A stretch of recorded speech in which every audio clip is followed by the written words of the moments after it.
Hi everyone, I am Harun Rashid and today I would talk about worldwide HR strategies, a comparison of IHRM approaches. So let's start. What is IHRM? IHRM stands for International Human Resources Management. Handling individuals across national border is the subject of International Human Resources Management, which calls for awareness of various political, legal, and cultural norms. Organizations must promote diversity, manage international talent mobility, and maintain compliance with a variety of employment rules as their worldwide operations grow.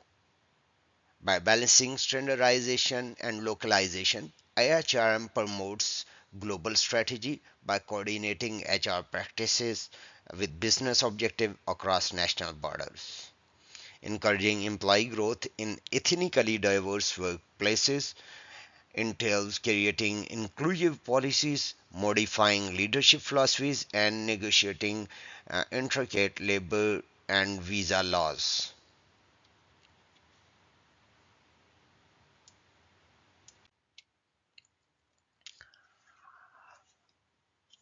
Now, I would talk about IHRM practices and challenges in different regions. So, let's start from America.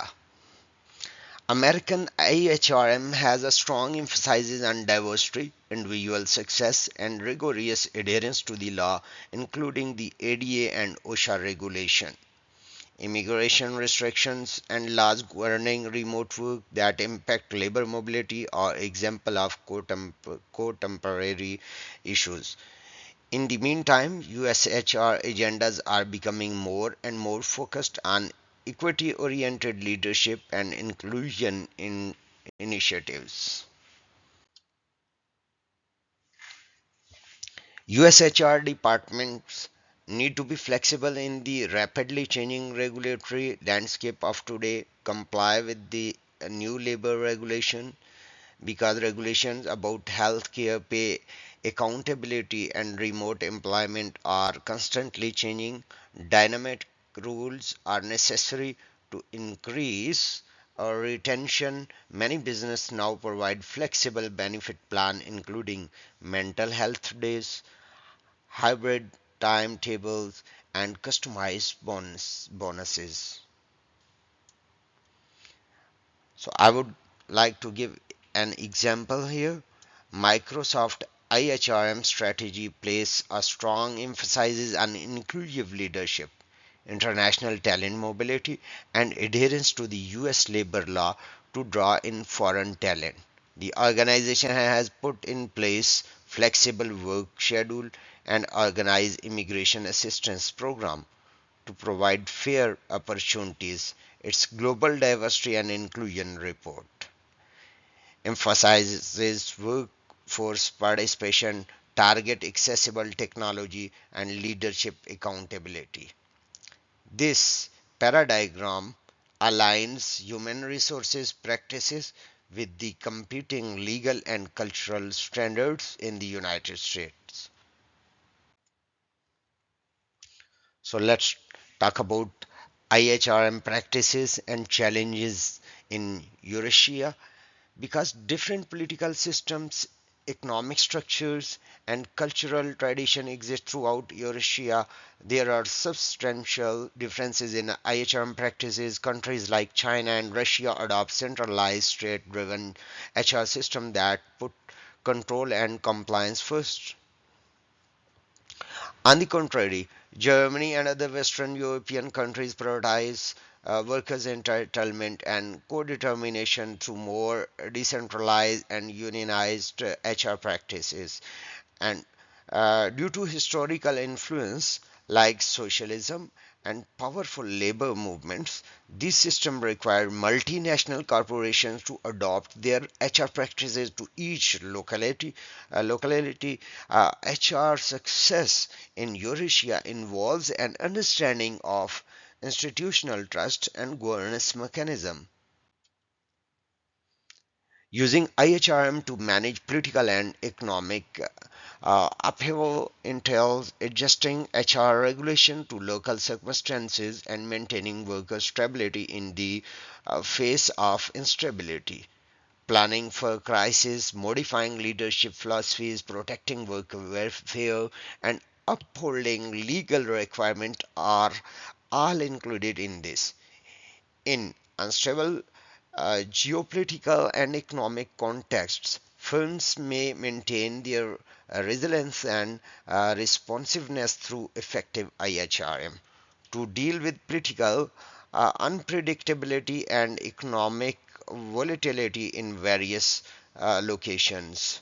Multinational corporations such as Siemens need to customize their human resources management methods.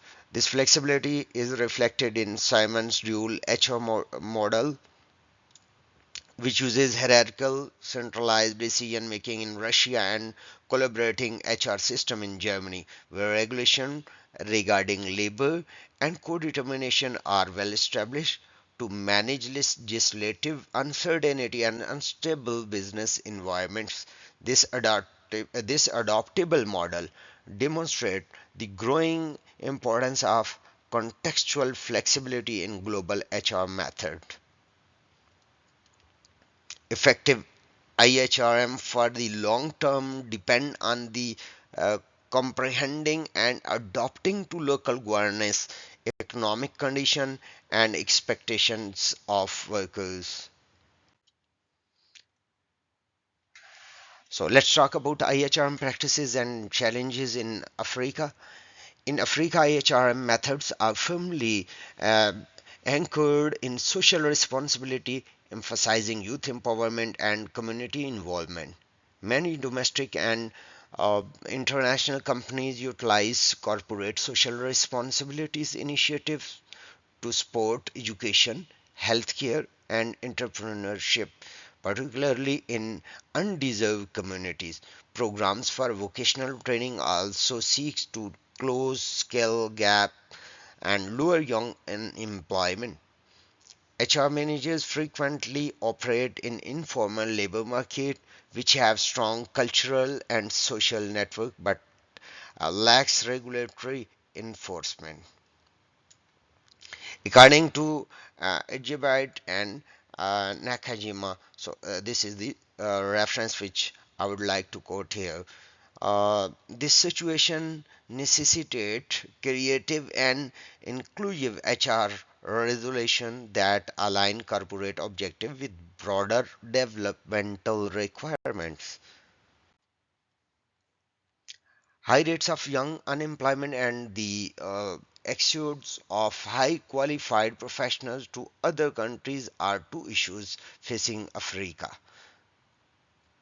Governments are responding by imposing local hiring requirements which force businesses to give preference to the domestic talent.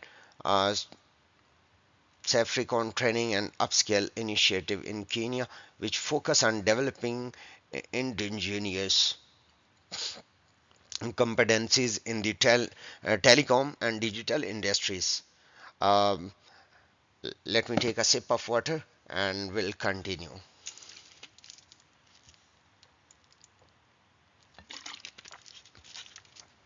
Thank you so much. So let's start. I was talking about Safaricom's training and upskilling initiatives in Kenya, which focus on developing indigenous competencies in the telecom and digital industries are a notable example. These programs support national workforce growth, talent retention, and economic empowerment in line with IHRM principle throughout Africa. Effective international HR practices must integrate national policy and community based training and development. So, now I would talk about IHRM practices and challenges in Oceania. In Oceania, HR strategies place a high emphasis on work life balance, mental health, and employee well being, particularly in Australia and New Zealand. Organizations are using IHR, using HR, yani human resources technology solutions to monitor well-being, encourage engagement, and facilitate remote or hybrid work arrangements. For individuals who are geographically dispersed, such as those on remote island or in rural areas of Australia, it is essential.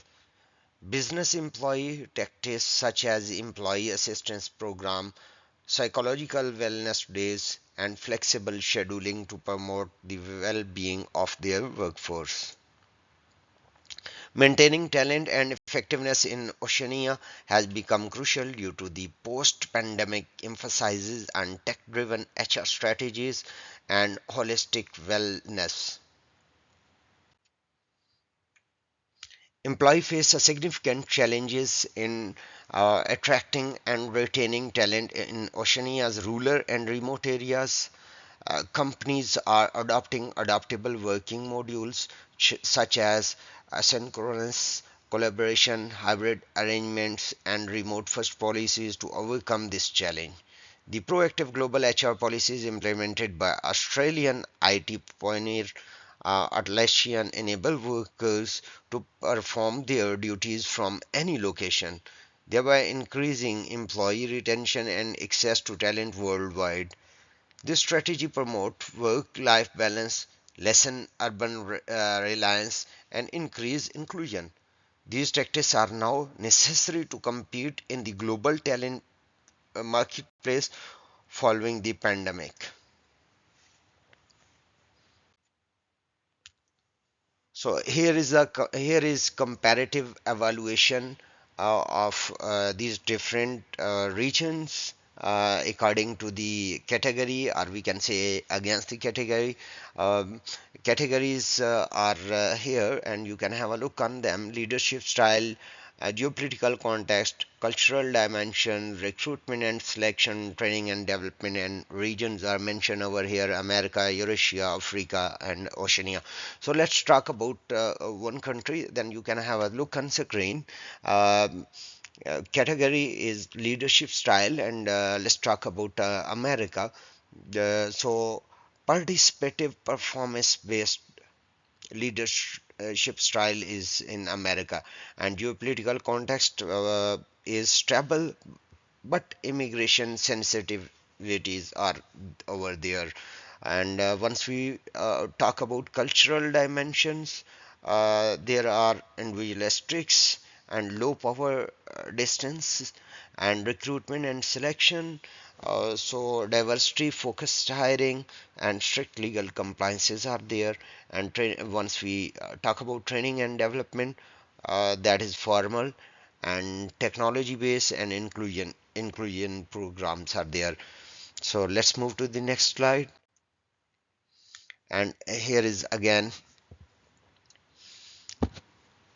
a comparative evolutions are here. Evolution is here, uh, category and against the region.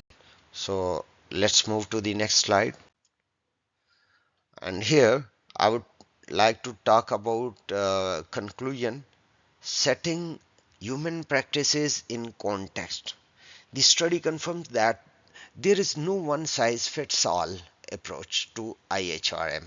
Human resources strategies must be adapted to consider regional traditions, regulatory requirements, and economic conditions to success globally. And cultural factors: there are significant differences in motivation among staff members as well as in their interactions and leadership styles. For instance, collectivist cultures in Asia and Africa value community driven strategies, whereas the United States place more emphasis on individual achievement and adherence to the law.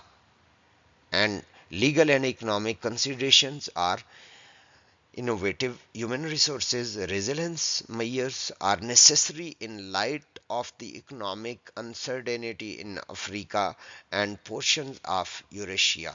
Legal frameworks such as United States labor laws or European regulations have a significant impact on hiring, pay, and employee relations. So, this was the conclusion of And future takeaway: flexibility and technology. The future of personal management is being shaped by HR technology, AI technologies, and hybrid work paradigms, particularly in North America and Oceania. Global, local equilibrium, global requirements, and regional relevance must be balanced for IHRM to be successful, particularly in terms of compliance, diversity, and work well-being. And sustainable human resources in Africa and other developing nations, CSR led training, community involvement, and green human resources management are expected to gain popularity. So here are the references, uh, and according to these references, I talk about. Thank you so much for paying attention. Uh, Hope you got valuable information by having me in this video. Thank you so much.